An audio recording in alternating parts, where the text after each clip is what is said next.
Did y'all know that the long-standing bitter feud between Aaliyah's uncle Barry Hankerson and her brother Rashad Haughton that has apparently been going on for like 20 years is still on? In fact, if word on the street is anything to go by, recently things have gone from a Cold War to a total scorched earth situation. They reportedly can't even be in the same room anymore, and honestly, it sounds like Aaliyah's brother is officially done playing nice. He's reportedly ready to stop being the quiet protector and start being the truth teller, because his uncle won't stop finding ways of milking Aaliyah's legacy, even so many years after her death. Okay, y'all know that back in the day, Aaliyah and Rashad weren't just brother and sister. They were best friends, who were practically joined at the hip. Even when her career skyrocketed and she became a global superstar, she never left him behind. Aaliyah literally took Rashad everywhere with her, from high-fashion red carpets to music video sets in the middle of the desert. She made sure Rashad was by her side for every big moment, almost like he was her safe space in a crazy industry.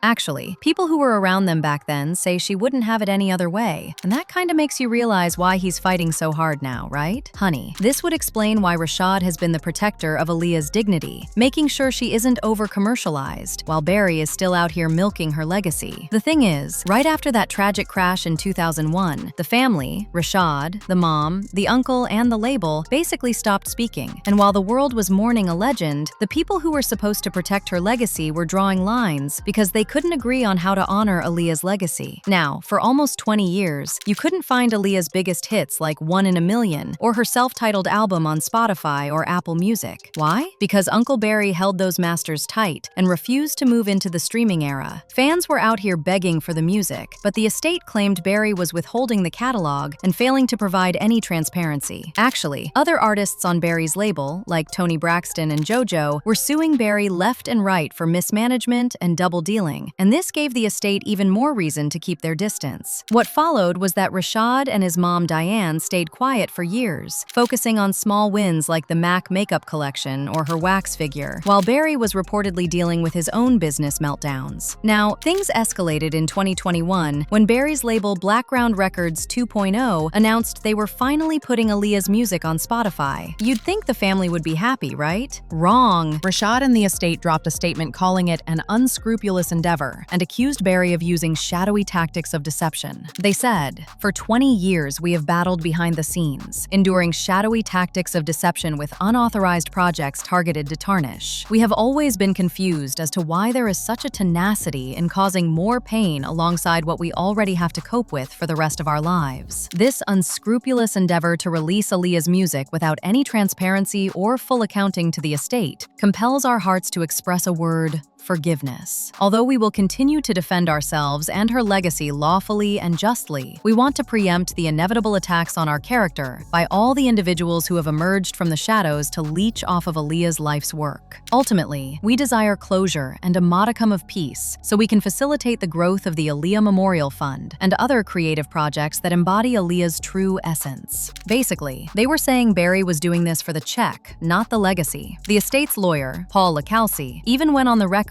saying Blackground failed to give the family a full accounting for years, and he said that they weren't seeing the money, which was all being pocketed by her uncle. Barry is one of the people who benefited most from Aaliyah's death because he received a $90 million after she died. Barry, when Aaliyah died for a wrongful death, he got paid $90 million for her death. Am I supposed to say that on TV?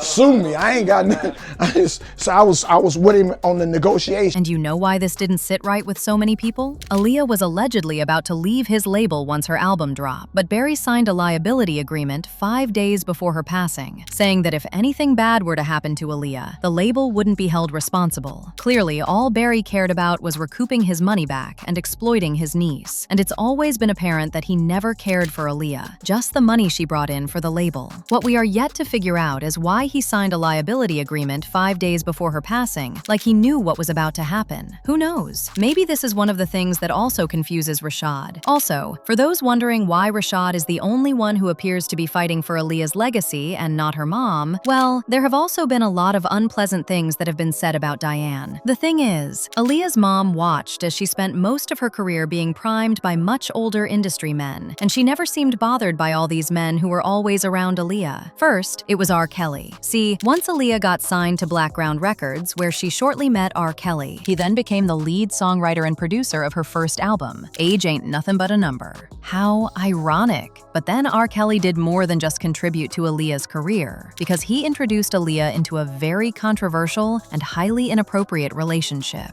based on reports she may have been expecting as well. And to make matters worse, R. Kelly forged documents and forced a marriage ceremony to ensure that as his wife, Aaliyah would not be forced to testify against him in the court of law. At that time, everyone who worked in the music industry knew about the disturbing allegations surrounding R. Kelly, and yet, Aaliyah's own family practically gave her to Kelly. I mean, just look at how worried this man was when they asked Aaliyah her age during an interview. Friends, talking a lot of smack.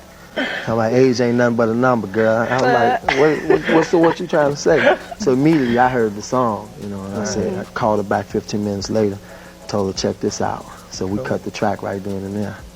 And for the record, you are how old? That's a secret.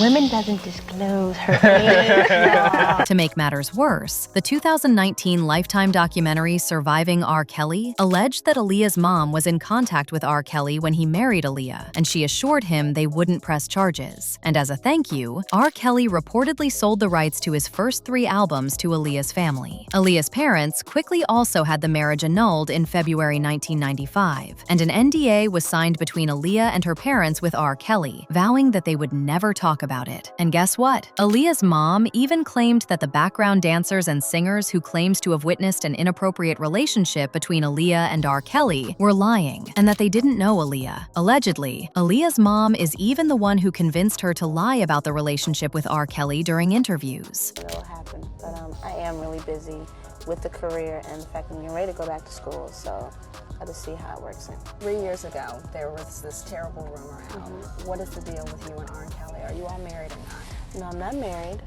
Robert's doing his thing, I'm doing my thing. He's a great producer, great artist who I do admire, and there's nothing there at all. Remember, the family members have also been asked if they were aware of what was going on, and in an interview with Dr. Oz, Aaliyah's uncle Barry Hankerson claims that he had no clue about R. Kelly and Aaliyah's relationship, but he said Aaliyah's mother Diane was definitely aware of it.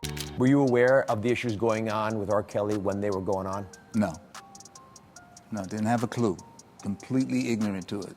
Do you think anyone in the family was? Yes.